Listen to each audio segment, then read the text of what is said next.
Tanong lang po, bakit di pa po pasok ang aming service credits last year na National Learning Camp? Kanino po ba kami dapat mag-inquire regarding this? Sabi kasi ng aming school HR division office daw po.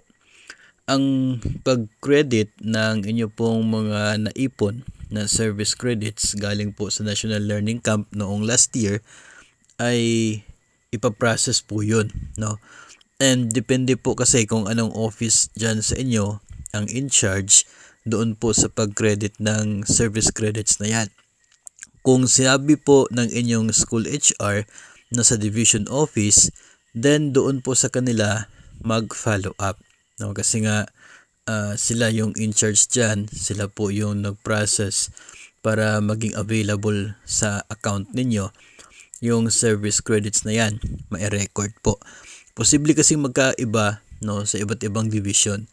Sa amin ay sa division office din naman, kami po yung nag-process bilang mga AO, nag-submit sa division, tapos yung in charge po doon, siya ang nagpa-approve hanggang sa nag-credit na nasabi pong service credits noong NLC.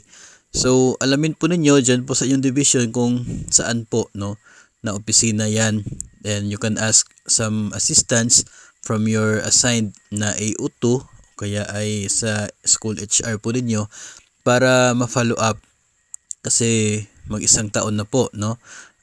July din, no, yung nangyaring NLC last year, no? Mag 1 year na po yun, sayang naman, no? Pero anyway, hindi naman po yun mag-expire, hindi po yun ma-forfeit as long as nakapag-submit po kayo kasi hindi rin naman po yun counted doon sa limit na service credits ng mga teachers na 15 days. Special po yung NLC, hindi po siya kasali doon sa limit na 15 days, idadagdag po siya.